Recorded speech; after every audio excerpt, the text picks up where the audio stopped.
por aqui.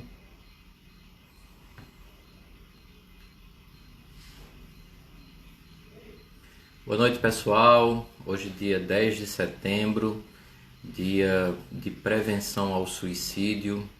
Hoje é o dia que coroa essa campanha do Setembro Amarelo.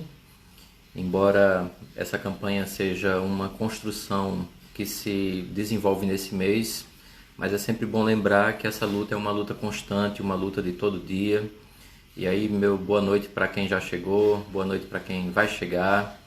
A nossa live dessa noite vai ser sobre sentido da vida. E aí, essa noite a gente conta com a contribuição do professor Maurício Sandro, ele que já é um parceiro nosso aqui dessas lives, estará aqui para discutir um pouco sobre sentido da vida. A gente acredita que esse tema sobre valorização da vida e suicídio, nesse mês de setembro, vai ser explorado de diversas formas. É pertinente de se construir esse debate, provocando uma discussão acerca do sentido da vida, ou dos vários sentidos da vida. E aí chegou o professor Maurício. Boa noite, seja Boa bem-vindo. noite, Dalmo. Sempre uma alegria estar aqui Tudo bem? contigo, tá? Tudo em paz. Pois seja bem-vindo. Essa noite a gente tem aí essa proposta de sentido da vida. Boa noite também para quem já chegou por aqui. Eu confesso logo ao senhor que eu fiquei meio incomodado porque eu coloquei, primeiramente, o sentido da vida. Aí depois eu disse, rapaz, esse negócio de o sentido é muito exigente, então é melhor tirar e deixa só sentido da vida. É Para ver essa verdade. proporção de debates possíveis sobre sentido. Mas aí, antes de lhe entregar a palavra, eu quero explicar as motivações desse tema para essa noite. Mês de setembro, setembro amarelo, valorização da vida e prevenção ao suicídio. E no dia de hoje, dia 10 de setembro, é o Dia Mundial justamente da prevenção ao suicídio. E a gente vai escutar, já tem escutado nesse mês de setembro muita reflexão interessante, mas eu vejo que a gente termina correndo o risco de fazer uma associação entre o suicídio e o adoecimento psíquico, o sofrimento psíquico. E algumas situações terminam nos colocando no risco de reduzir o debate sobre o suicídio nesse âmbito de adoecimento e suicídio. E aí eu estava, sempre vai ser ele uma referência nesse tópico, até porque, para mim, ele vai ser o ponto que vai casar na minha história, filosofia e psicologia, que é o livro O Mito de Sísifo, né, do Camus. Porque quando ele fala, ele começa dizendo que a grande questão, talvez a questão fundamental, como ele usa, a questão fundamental da filosofia é sobre o suicídio, né? É preciso enfrentar esse tema. E aí já no terceiro, quarto parágrafo, ele fala sobre o suicídio e evoca o aspecto do sentido da vida, né? Então eu creio que quando a gente traz esse debate sobre sentido da vida, a gente abre uma reflexão e a eleva para um campo muito mais profundo, que não desconsidera essa relação entre adoecimento e o suicídio, mas que traz outros aspectos igualmente importantes. Então, para mim é uma alegria, porque quando eu pensei assim, falar do sentido da vida, eu disse, eu quero que seja alguém que possa trazer essa linha que traz a filosofia para o debate, né? E aí o senhor é a nossa referência nesse tipo de discussão, então seja bem-vindo. É uma alegria contar com o senhor aqui nessa noite, como sempre, nesses momentos de partilha. E aí eu já lhe entrego a palavra. Seja bem-vindo. Boa noite, Dalmo, mais uma vez. Boa noite a todos que nos acompanham, que já entraram aqui. Eu me lembro de umas palavras de Santo Agostinho nas Confissões, não é?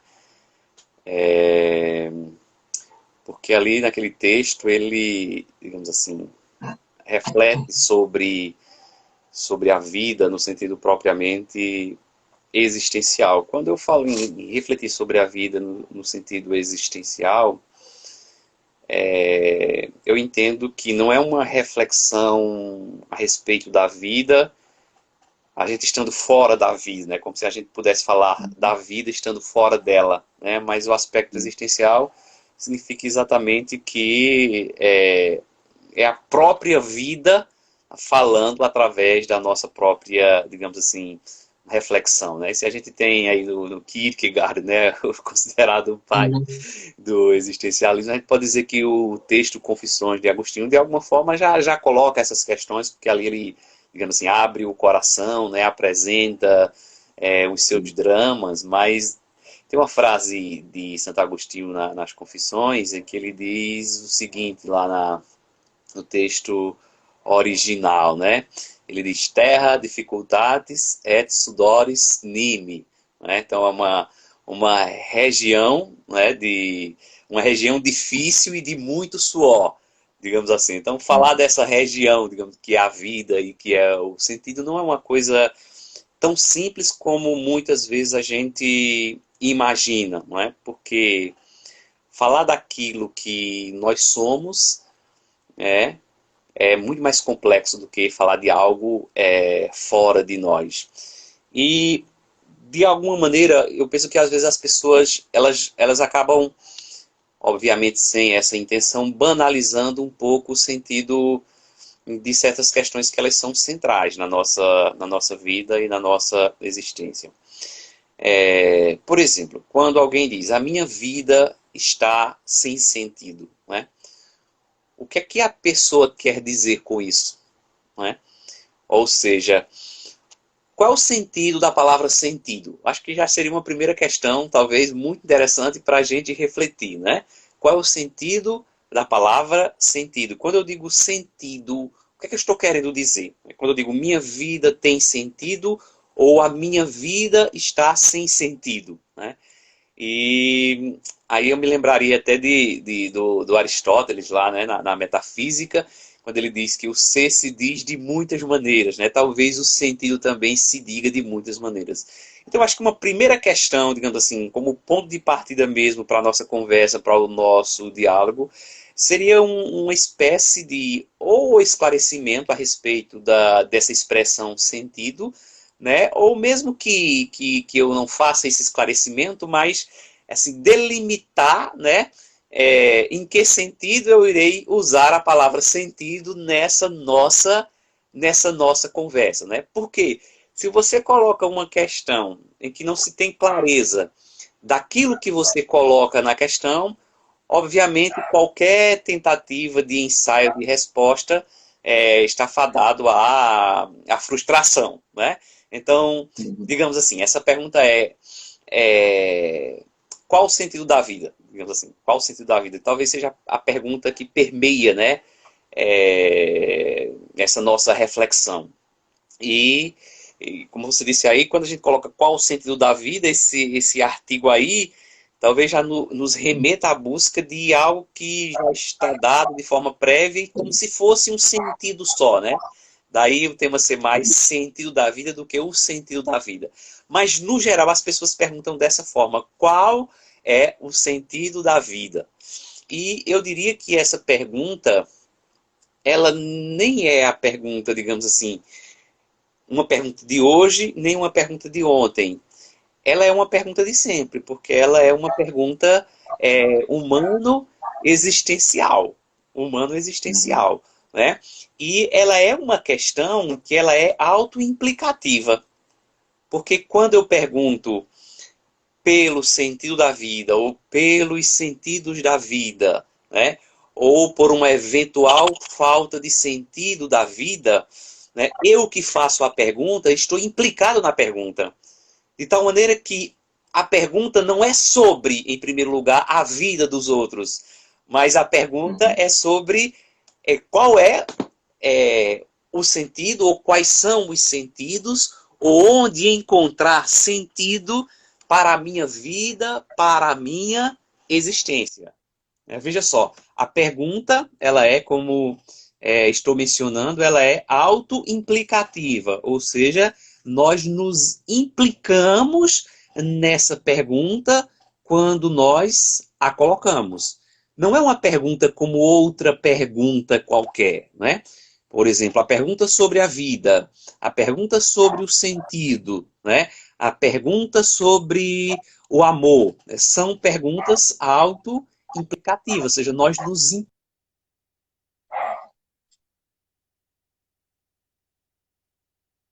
Eu acho que isso já é uma coisa assim que deve ser explicitada no primeiro momento.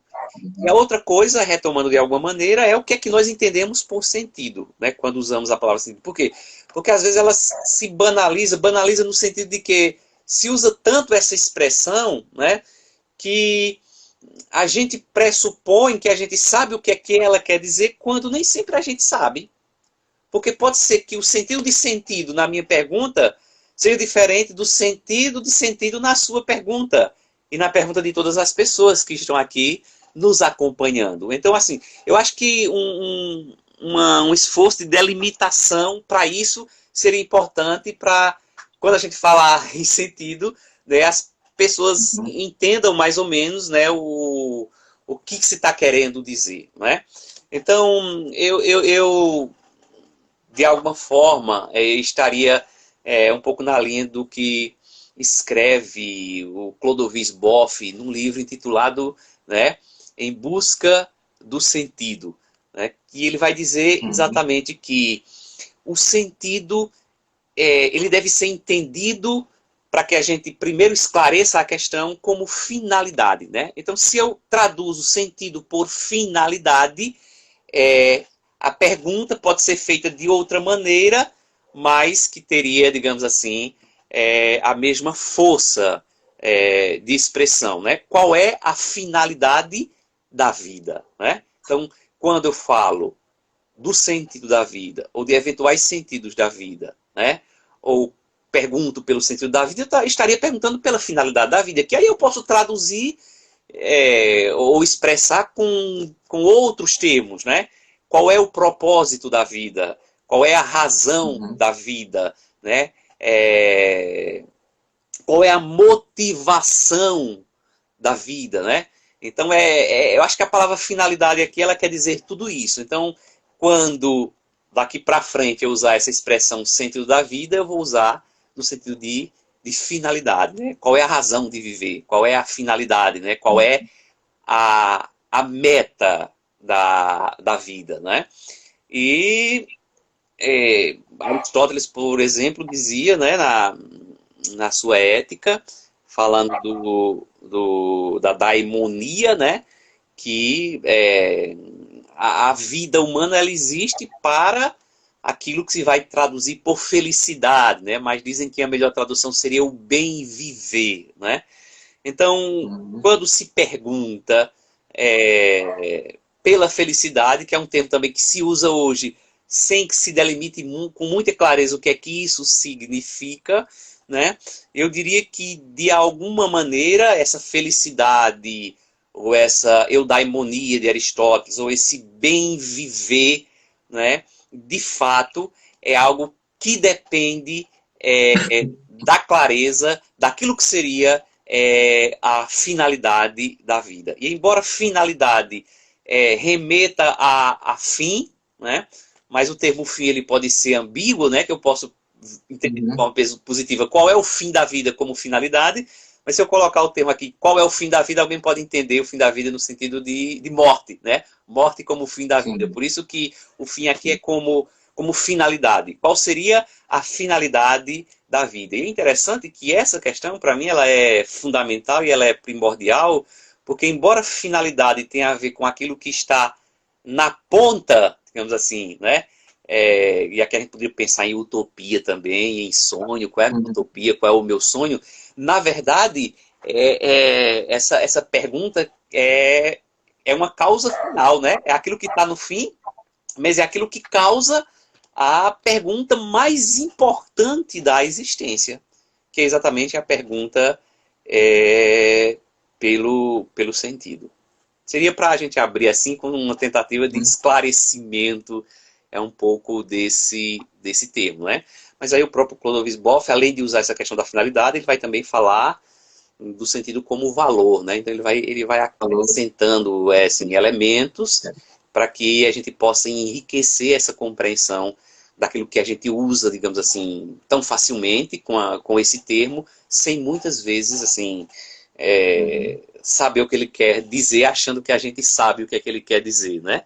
Se alguém diz, minha vida está sem sentido, o que ele está querendo dizer com isso? Está sem sentido por quê? Está sem o quê? Está sem finalidade? Está sem motivo? Né? Não tem valores? Então, acho que a questão, ela já começa com uma reflexão sobre a terminologia. Isso. Hoje eu estava, interessante, a sincronicidade junguiana, né? Porque eu estava hoje, ó, vendo ele aqui, o livro que o senhor está mencionando, hoje eu estava vendo aqui Que legal. essa questão, a sincronicidade, É, essa questão, quer dizer, na verdade ele diz o livro do sentido, mas parece que é para ser uma trilogia, né? Pelo menos até onde eu sei, saíram dois. no início eu vi que é Eu li uma o trilogia, não primeiro. sei ainda. Uhum, legal. Isso. Eu li o primeiro, mas eu já vi que tem um segundo, eu não sei o terceiro, mas o primeiro, esse primeiro capítulo aí do livro é bem interessante porque nessa delimitação ele faz um pequeno passeio pela forma como na filosofia se construiu, né? Essa ideia de um sentido na perspectiva de finalidade, porque parece que a ideia de uma finalidade, que é um objetivo, né? O objetivo da vida, o objetivo de viver.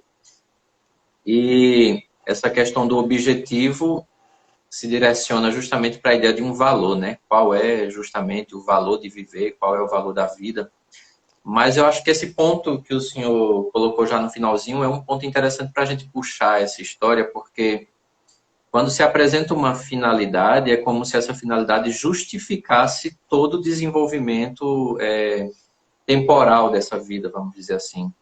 Uma vez que eu encontre o objetivo, o caminho que eu construo até esse objetivo justifica toda a história, né? Ele é, então, autoimplicativo, mas também ele direciona, né? Ele mostra uma direção, ele mostra uma rota a ser seguida.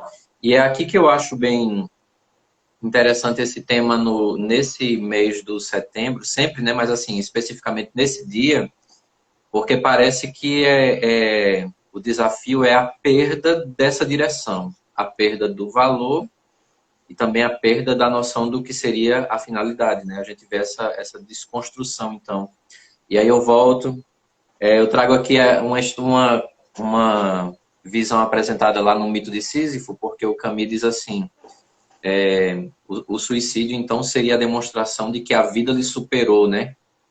É como se o sentido atropelasse a pessoa, né? Essa perda da finalidade seria, então, um atropelo existencial. Então, não saber lidar com essa finalidade também, ou com a não finalidade da vida, né? Seria, então, um grande desafio aqui proposto. Nessa grande reflexão, né, sobre o sentido da vida. Uma vez que eu não saiba qual é o objetivo, eu me deparo com uma pergunta, certo? Uma vez que eu não estou vendo o objetivo, ou que não tenho um objetivo, o que é que eu faço? É aqui que se existe uma razão, tanto para viver quanto para morrer, né? Porque se eu não acho um sentido e começo a especular sobre o suicídio, a possibilidade do suicídio como fechamento, a não razão para viver termina virando a justificativa para a morte.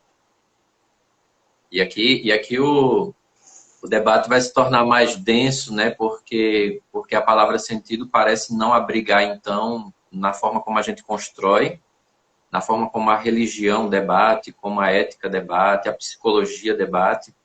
Em muitos setores, o debate sobre o sentido, ele não conhece essa reflexão sobre a morte, que é justamente o não sentido, né? Então, a gente deixa um espaço vazio, daqui o tabu, né?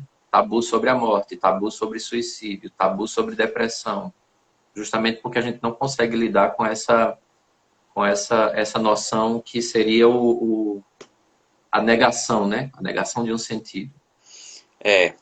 Me parece que o Camus, nesse texto, sobretudo, que você cita, no mito de Sísifo, de algum modo ele joga no sentido positivo e filosófico, né, com esses dois termos para, digamos assim, direcionar toda a discussão, que seria o termo, de um lado, o termo sentido, né, e de outro lado o termo Sim. é o absurdo, quase como que o contraponto desse sentido, ou seja, Uhum. enquanto estamos lançados no mundo há um sentido prévio ou o que nos cerca é um certo absurdo e qualquer tentativa de construção da existência, ela parece remeter à responsabilidade própria, digamos assim, do indivíduo, ou do sujeito, ou do homem, falando em termos mais existenciais. Mas eu acho que uma coisa é certa, a partir de sua pergunta, eu acho que é a partir daquilo que o Camus também nos coloca como provocação. Para mim, uma coisa é a gente falar sobre o sentido a partir de um lugar em que a gente entende que a nossa vida tem um sentido, e outra coisa é tentar expressar, né, a ideia de que existe um sentido ou possíveis sentidos para alguém que estaria numa situação, né, em que as coisas parecem totalmente desprovidas de sentido. E quando eu digo que a reflexão talvez a respeito dessa pergunta, ela é a mais radical de todas e a mais profunda, é por causa disso. Ela sai de uma perspectiva puramente teórica, ou a dimensão puramente teórica, ela não é suficiente para responder à questão. Pode até ser que ela seja suficiente para responder à questão de um eventual sentido, mas ela é insuficiente para responder à questão a respeito da falta de sentido ou a respeito da vida como um absurdo, né? Porque parece que o termo absurdo elimina, de alguma forma, qualquer tentativa racional prévia, né, de colocar essa direção da existência como algo já muito fixado, delimitado, claro e explícito, né? Por isso que é tão complicado, por exemplo, você falar de um sentido prévio, né, de que a vida vale a pena ser vivida para alguém que está mergulhado numa situação, talvez, de uma angústia profunda, para a gente não falar aqui só de depressão, e fazer aquela relação logo direta com a questão, digamos assim, de uma falta de absurdo, de sentido que de alguma forma justificaria através de um determinado absurdo, digamos assim, esse não querer viver, né? Então, inclusive, eu acho que talvez, não sei se Camus coloca nesses termos, mas tentando provocar um pouco, e não sei se aprofundar ou escavar um pouquinho mais, quem seria eu para aprofundar um pouco mais daquilo que Camus disse, mas talvez até jogando aqui em termos paradoxais, será que esse sentido, né, prévio não seria de algum modo algo absurdo? Parece que para ele vai ser, né? E esse absurdo que é essa falta de delimitação não seria de alguma forma algo eivado de um mínimo de sentido, porque é a partir dessa não definição que de algum modo eu me responsabilizo para encontrar algum sentido para minha existência, né? Então aqui, eu acho que quando ele joga, quando eu disse no início com esses dois termos, eu acho que ele joga, eu acho que ele está nos dando, né, a possibilidade de uma reflexão filosófica assim, muito, muito interessante, porque a gente termina delimitando muito, né? Assim, a fronteira entre aquilo que é o sentido e aquilo que é a falta de sentido, quando na existência essas fronteiras elas não são tão claras assim. É isso que eu estou dizendo. Do ponto de vista racional, do ponto de vista da reflexão, né? Talvez do ponto de vista daquilo que nós estamos falando aqui, a gente vê tudo bem montadinho, bem direitinho, mas a vida, ela nem sempre se deixa refletir de forma tão límpida, né, digamos assim, nas nossas teorias ou nos nossos conceitos.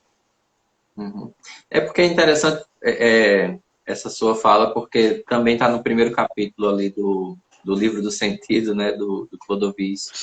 Porque assim, o impacto que a palavra tem, porque termina que eu corro o risco de querer dialogar sobre o sentido referenciado pelo meu sentido, né? Aquilo que eu encontrei como sentido que é para mim. E diante do limite, que é a situação que o outro se encontra, aquilo que é o sentido para mim não toca a vida dele, né? Pode não tocar a vida da outra pessoa. E aqui vai ser sempre o desafio, eu acho que é quando ele está falando da palavra valor, né? Porque ele fala que essa palavra é uma palavra que precisa de um aprofundamento assim na tradição, porque às vezes o que eu estou apresentando como o meu valor não vai tocar a vida do outro, né? Então, assim, tomar como referência o limite do outro, o limite apresentado na vida do outro, e a partir dali construir alguma coisa, né? E aí essa ideia do absurdo é bem pertinente, porque quando se fala de falta de sentido ou perdi o sentido, automaticamente se conecta com o absurdo, né? No senso coletivo, no senso comum se faz essa linha. A vida se tornou um absurdo. Mas a ideia do absurdo é uma ideia bem diferente, porque na filosofia do Camus, depois de falar dele aqui, eu saio e volto para outra linha, a linha que o senhor propôs. A ideia do absurdo é a ideia daquilo que não tem uma explicação, né? O não explicável. Então, aqui, de uma certa maneira, toca a palavra mistério, né? Aham. Aquilo que é o mistério. E quando ele fala do absurdo, você precisa se convencer de que os seus planos, a sua razão, a sua tentativa de explicar e de aprimorar vai se deparar com o silêncio do mundo, né? O mundo não cabe nas explicações que a gente tem. É aqui que entra a noção do absurdo, né? Reconhecer que a gente não tem um controle. E a partir daí, supondo que a gente não tem um controle, não quer dizer que não tenha sentido, né? Mas que eu que vou construindo ali minimamente o sentido, né? Uhum. Agora, claro, sentido prévio é limitador, né? Então, sou eu que vou construindo, né? Essa perspectiva do sentido. Mas eu acho interessante por essa dimensão de uma tentativa de imposição que a gente às vezes corre, que aí na psicologia, quando a gente fala sobre a situação de quem planeja o suicídio, ou de quem relata que está planejando o suicídio, a gente corre o risco de, a partir dessa ideia de valor, impor uma interpretação sobre o que o outro decidiu, né? E que é muito negativo, termina sendo negativo, prejudicial no processo, inclusive. Sobretudo quando entram valores religiosos aqui, né? Uhum. Quando entram valores religiosos, a gente corre o risco de perder a pessoa, de fato, nesse processo. Por isso que o ponto absurdo vai ajudar, né? Porque, assim, do limite que o outro está vivenciando, a gente vai tentar achar uma resposta, né? Uma resposta que brote dali, né? Que venha dali. Exato. É porque a palavra sentido para nós, ela é exatamente uma das traduções possíveis, né, do termo logos Uhum. grego, né, que também é traduzido como razão, né? Então, assim, digamos assim, dentro dessa perspectiva ocidental, nós vemos essa oposição entre razão e absurdo, ou entre sentido e absurdo, como se, digamos assim, a marca da vida fosse o sentido e o absurdo fosse algo de Isso. estranho, quando na verdade nós sabemos, todos nós por experiência própria, né, que a nossa vida tem a marca do absurdo como algo também que Isso. nos constrói, né, como essa esse absurdo como às vezes como uma falta de clareza, né, em relação a um sentido explícito, porque assim é muito fácil falar sobre o sentido ou sei lá, elaborar um vídeo motivador, né, que todo mundo deve estar com ânimo para cima, por assim dizer, né? Isso. Mas isso é uma espécie de fuga, né? E a gente pergunta se isso tem sentido, querer mostrar o sentido dessa forma, né? Porque a vida ela é eivada de limites, nós precisamos trabalhar, nós precisamos levantar cedo em muitas situações. Pior ainda, muitos não têm nem trabalho, não é? Não têm condições de Justamente. sustentar os seus filhos. Muitos não têm, e não são poucos, quando digo muitos, falando até da maioria, sem pensar em termos de Brasil, né? Isso. Digamos assim, acesso a um tratamento de saúde de qualidade e de educação. Essa marca ela é muito mais forte do que É isso que às vezes a gente quer pintar para a vida se distanciando daquilo que a vida é, né? Eu acho que uma reflexão sobre eventuais sentidos da existência, ela tem que brotar, digamos assim, da vida mesmo, que tem a marca desse absurdo, não é? Esse Uhum. absurdo. E aqui é só uma provocação, né? Porque o senhor conduz. Mas aí é que eu acho interessante porque, de uma certa maneira, a gente limita a ideia de sentido porque a gente racionaliza a ideia de que o sentido é algo a partir da minha percepção da vida. Eu dou um poder, então, à minha capacidade de interpretar a vida, os sinais da vida, os sinais que a vida me oferece. E aí eu vejo esse esforço de enquadramento dos fenômenos da vida dentro de um plano racional. E é aqui que eu acho que a gente percebe o limite.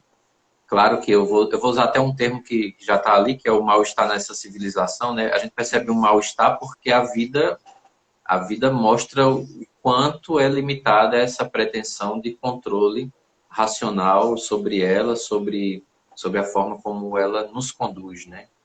Então vejo essa que é uma marca da perspectiva do Ocidente, né? Essa racionalização dos fenômenos da vida, da história, de tudo. Até da morte e de um possível pós-morte. Então vejo que a gente termina colocando tudo em caixas, né? Exatamente. Isso é uma das marcas, digamos assim, do Ocidente, né? Essa espécie de construção da vida, às vezes deslocada ou descolada, né? Quase o mesmo termo, da própria vida ou da própria existência, né? Porque querer construir um sentido nesse sentido absolutamente teórico ou imaginário, ou tentar associar a ideia de sentido àquilo que seria o sentido promovido, por exemplo, por uma cultura do consumo, talvez nos leve a mergulhar numa ausência de sentido, digamos assim, mais profunda. Se a gente quer dar um sentido, né? E aqui, quando eu digo a gente quer dar um sentido, é dar um sentido à nossa própria vida e não dar um sentido à vida do outro, como diz o Viktor Frankl, né? Porque se eu pretendo dar um sentido à vida do outro, eu estou numa perspectiva moralista. Então, o sentido não se dá a outro, né? O sentido, então, se encontra. Então, se cada um quer encontrar o sentido, tem que partir da vida como ela por assim dizer, né? Da vida como ela é. Você fez menção aí à questão de mistério, né? Eu acho que, não sei se a partir, acho que falando da leitura um pouco do Clodovis Boff, Absurdo. E Uhum. quando você está falando de valor, acho que fez menção a isto. Isso, cloroquina. Exatamente. E aí eu me lembrei de uma perspectiva, agora talvez tentando assim, uma leitura, uma reflexão a partir de uma perspectiva também oriental, que eu acho que quando se trata dessa questão da vida ou da busca de sentido, talvez tenha mais a nos dizer, né, do que uma perspectiva puramente racional, não é? Porque se fosse assim, bastaria a gente ler muito, estudar muito sobre o sentido e a vida estaria Uhum. plena, né? Resolvido Então, tudo. quase não adoeceriam, talvez sejam os mais É, doentes, né? Dizem que nos programas de mestrado e doutorado nas universidades é onde se tem, digamos assim, um grande índice de pessoas, né, que estão cometidas de ansiedade, de problemas nesse sentido, né? Então a coisa é mais complexa, mais profunda do que a gente imagina. Então acho que a sabedoria oriental tem alguma coisa também a nos dizer, ou muito, né, a nos dizer. E aí eu lembro do Lao Tse, né, lá do taoísmo chinês, né? Ele fazia a seguinte pergunta: o que é que você enxerga quando você olha nos olhos de um sábio, né? Essa pergunta é interessante. O que é que você enxerga quando você olha nos olhos de um sábio? E aí ele dizia, na verdade o que se enxerga é uma espécie de corredor profundo e, digamos assim, no lugar mais fundo desse corredor se percebe o diálogo entre o homem e o seu Deus, né? Ou seja, e o seu Deus nesse sentido, e o seu Deus interior, né? Ou seja, o sábio é exatamente aquele que teria essa vida interior, né? Que dá espaço para esse diálogo consigo mesmo. Porque eu acho que, digamos assim, nessa perspectiva do Ocidente, não só do Ocidente, mas do Ocidente associado, por exemplo, à questão do sistema capitalista, né? A gente tende a preencher a vida com tantos afazeres, né? E com tantos apetrechos que a gente precisa comprar, né? Para poder ter algo, para poder achar que isso é um sentido, que é o sentido que vai nos levar a essa felicidade, que a gente acaba, né, não deixando tempo para nós mesmos, né? Ou seja, para essa reflexão do sábio, no sentido de parar e quando fizermos a pergunta pelo eventual sentido, ou pelos eventuais sentidos da existência ou da vida, lembrar que é a nossa vida que está colocada em primeiro lugar. E por isso que é preciso reflexão, é preciso essa profundidade do sábio, né? E nós diríamos, digamos assim, tentando dialogar com Lao Tse, nessa coisa que eu achei tão interessante e tão profunda, né? Que o sábio, olhando para o sábio, a gente percebe uma profundidade no seu olhar, em que enxerga um diálogo do homem com o seu próprio Deus interior. É que o contrário disso é exatamente a superficialidade no olhar, né? Tem tanta gente que às vezes você está conversando, a pessoa não está ali onde você está, porque está no outro mundo, não está prestando atenção, quer dizer, não valoriza, digamos assim, aquele instante, aquele momento, que é a vida. A vida é cada momento, né? E eu acho uma pergunta interessante também, que de alguma forma os orientais se perguntam, se eu fosse morrer, né, amanhã, né, o que é que eu faria hoje? O que é que eu faria hoje, né? E aí é interessante que a professora lá do canal Nova Acrópole, Lena Lúcia Galvão, que eu acho bem interessante, ela tem umas coisas muito boas, assim, sobretudo essas leituras sobre uma perspectiva de uma filosofia mais oriental. Ela diz o seguinte: se eu fosse morrer amanhã, a partir dessa questão que os orientais colocam, certamente, por exemplo, se tivesse um pequeno cano estourado ali na minha cozinha, eu não iria consertar, né? Porque eu não seria lembrado depois que eu morresse pelo fato de eu ter consertado um cano que estava vazando na minha cozinha. Mas, por exemplo, vou trazer agora aqui para nós, se eu fosse morrer amanhã, eu com certeza estaria no lugar que eu estou aqui contigo hoje, né? Falando sobre a possibilidade de eventuais sentidos e sobre os absurdos da existência, porque para mim esse diálogo que nós estamos tendo aqui, né? E com as pessoas que nos escutam, é algo que eleva, digamos assim, a nossa existência, né? Que em alguma perspectiva mais de uma leitura oriental, falando mais da perspectiva da mente, e isso eleva, digamos assim, a consciência, no sentido de elevar a consciência humana, de nos tornar mais humanos. E aí, de alguma forma, nós entraríamos naquela questão dos valores, né? Por exemplo, cita-se também aquela frase bastante conhecida, a gente às vezes vê circulando aí nos grupos de WhatsApp, que é uma frase que alguns atribuem a Platão, outros à sabedoria chinesa mais antiga, né? Que diz assim, que o tolo, né? O tolo fala sobre o medíocre, sobre pessoas, né?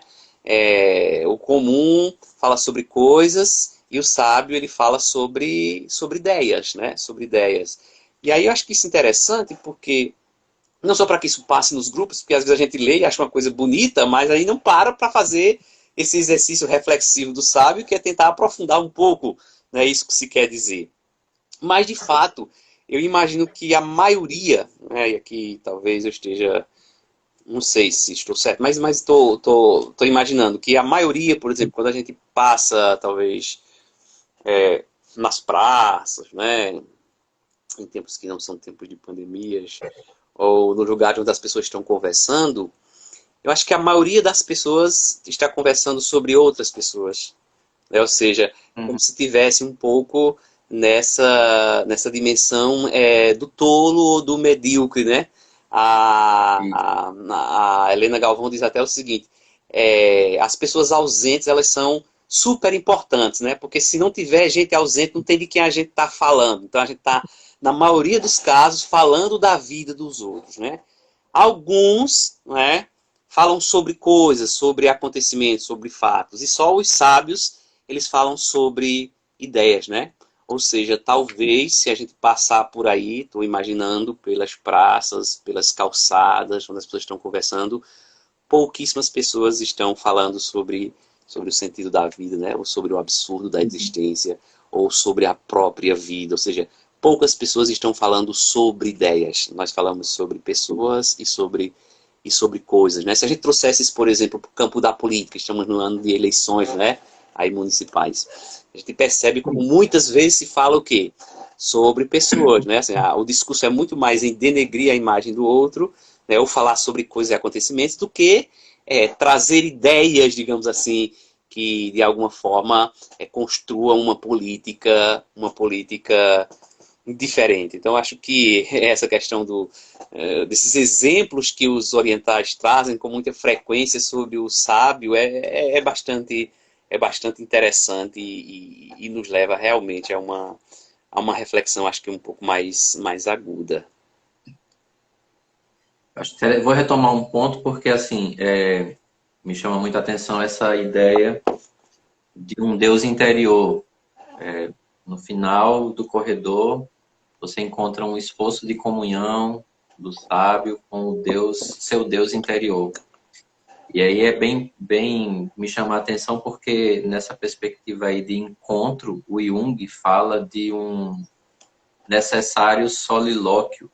Uhum. Mas qual é o seu solilóquio, né? Para ódio do Freud, né, que não queria muita conversa com essas coisas assim, porque essa expressão solilóquio, ela tem uma história, né? Ela tem uma Entendi. história. Mas quando o Jung a utiliza, é uma pergunta sobre o seu eu interior, o que é que ele está lhe dizendo, né? O que é que ele tem para lhe dizer.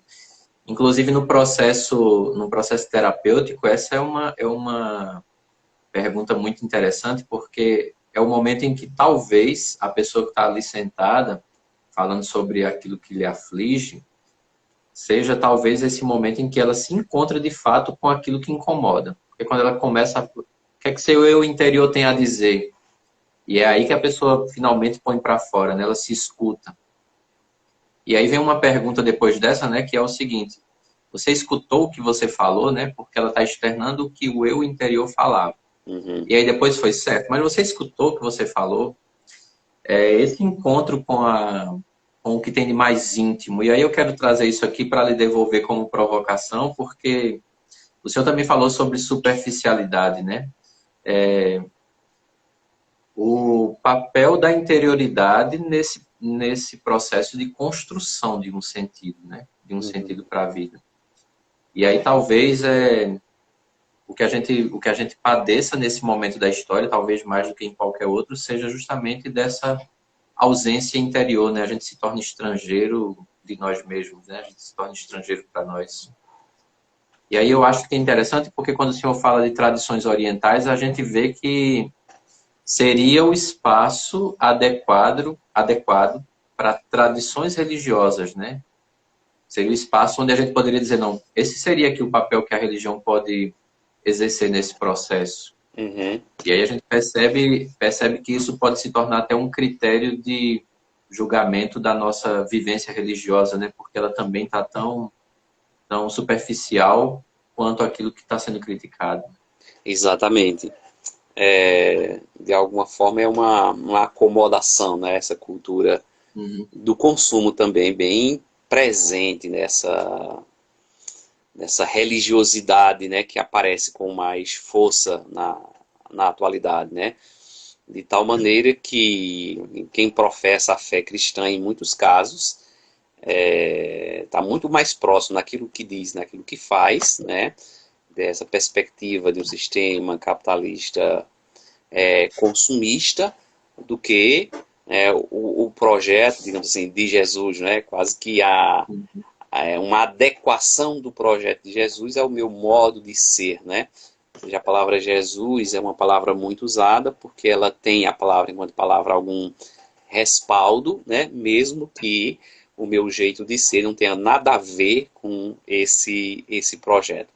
Mas você, quando retoma essa questão a partir do exemplo do sábio, né, e esse diálogo com o Deus interior, né, e também desse solilóquio, né, inclusive é o título de um dos textos de Agostinho também, né, Isso. isso aí que Jung também retoma e traz essa história, é, de alguma maneira também uns usam a expressão consciência no sentido de falar um pouco dessa vida interior, né? Esse contato com essa consciência nesse sentido, obviamente, de vida interior, né? Desse confronto com aquilo que é mais profundo no meu próprio eu. E aqui eu lembro, para falar dessa vida interior, dessa consciência, desse confronto com o próprio eu lembro de mais uma, digamos assim, mais uma história dos orientais, uma historinha dos orientais, que eu acho que ajuda, digamos assim, a ilustrar, né, isso, dando uma certa clareza nessa nossa tentativa de discurso. Disse que certa vez um mosteiro estava com as paredes já caindo, muito deterioradas, né? E aí os monges se aproximam do mestre, né? E aqui vamos tomar o mestre também como sábio, e se queixam exatamente, né, da situação do mosteiro, né? Às vezes tem muita preocupação com construções nesse sentido físico. E aí os monges dizem, nós não temos dinheiro, mas aí a situação está muito feia, nós precisamos reconstruir o mosteiro, ajeitar as paredes, o que é que nós fazemos? Aí o mestre... É interessante que o mestre, o sábio, ele está sempre nos testando de alguma maneira, né? Então, quando a gente conversar com o mestre e com o sábio, a gente tem que ter cuidado, porque de alguma forma está sempre nos testando. E aí ele vai testar os monges e diz assim, se nós não temos dinheiro, o que vocês têm que fazer é, vocês têm que ir à cidade e vocês têm que roubar. Roubar, né, para que a gente possa, então, ter recursos para reconstruir o mosteiro, no sentido físico, né, das paredes. E eles se espantam, né? Como roubar? Sim, vocês vão lá e vocês roubam, já que a gente não tem recurso. Agora, tem uma condição. Vocês têm que roubar sem que ninguém veja. Sem que ninguém veja, né? Então tem que ser uma coisa muito sutil, sem que ninguém veja. E eles ficam pensando assim, diz, isso é uma coisa meio absurda, mas já que é o mestre que está mandando, já é o que o sábio que está mandando, então vamos lá, vamos roubar, né? E aí foram todos para a cidade à noite, ou quase todos. Aí o mestre está em casa ou no mosteiro e de repente vê lá um dos monges, né? Só um, os outros todos foram, né? E aí ele pergunta, por que você não foi? Aí ele diz, porque o senhor colocou uma condição. A condição era que nós deveríamos roubar, mas desde que ninguém visse, né? E ele diz, eu não tenho como fazer isso porque a minha consciência está sempre vendo o que eu estou fazendo. Né? Então, de fato, só aquele, digamos assim, passou no teste, né, do mestre, e todos os outros, né, acharam que ninguém estaria vendo o que eles estavam fazendo, e certamente a consciência, nesse sentido, como vida interior, né, tava demonstrando. Eu acho que falta muito isso, se a gente quer também aprender um pouco dos orientais, né, inclusive, digamos assim, na vida social, na vida política. E aqui, quando eu quero trazer exemplos ruins, eu viver o Brasil em primeiro lugar, né? Assim, uma espécie de caldo cultural, né, não sei, construído nesse sentido, assim, desde a invasão, né, em que a gente pode fazer tudo, né, inclusive aquilo que é absurdo, desde que existe uma certa máscara, né, e aí isso revela toda uma hipocrisia, né? Porque parece que a minha consciência não me acusaria de nada exatamente porque eu não entro em contato com ela, né? Então é possível fazer o que os outros fazem do ponto de vista da corrupção, desde que eu faça direito, né? Desde que eu faça de uma maneira que os outros não saibam. Então acho que é essa dimensão desse contato com a interioridade, ela é fundamental. E respondendo, ou tentando responder à sua questão, eu diria que ela é central no processo de uma construção, de sentido, ou dessa direção que nós queremos dar à nossa vida. E talvez aqui a gente use mesmo a palavra direção, como você colocou, e eu acho que ela tem um peso nesse sentido existencial mais do que colocar uma razão para a nossa vida, né? Então, uma direção, porque de alguma forma ela é uma direção que parte de nós mesmos. Sem esse, digamos assim, confronto interior, né, ou essa direção vai ser dada por outro, né, ou por outros, e aí quando ela é dada, como diz o Franco, ela se torna um moralismo, né, porque alguém vai dizer qual o sentido para a minha vida. Isso aí é muito complicado, né, por isso que o discurso sobre o sentido não pode ser um discurso comum, no sentido de que é um discurso para todos, pode ser possível para todos, no sentido de que todos e cada um, no percurso da existência, cada um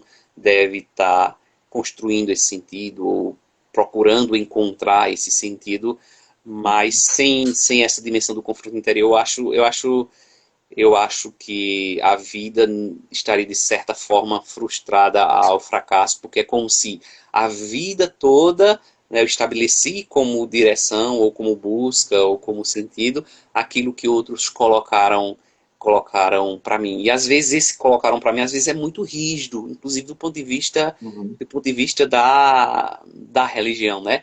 Então esse confronto com a vida interior aquilo que eu quero, sou eu mesmo que quero, né? Aquilo que é a direção da minha vida, é essa direção mesmo que eu dou, né? Porque aí eu acho que é buscar isso que nós estamos dizendo, de direção, de sentido, nas coisas também pequenas, né? Sei lá, alguém de manhã coloca uma música clássica, ou uma música que gosta, ou uma música que ajude a refletir. Outros, sei lá, podem plantar alguma coisa, ir lá na horta, né?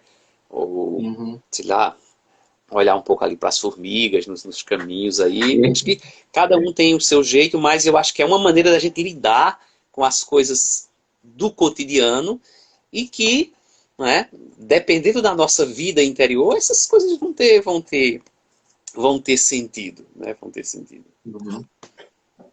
Porque esses exemplos que o senhor dá das coisas mais simples, corriqueiras, vamos dizer assim, é uma ideia de integrar. Lembra um pouco, tá certo que não está diretamente ligado, pelo menos não agora, mas depois vai voltar, com aquela ideia estoica de viver de acordo com a natureza, né?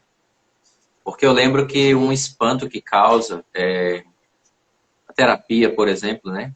Causa um espanto porque, assim, a gente tem uma demanda alta de ansiedade e depressão, altíssima.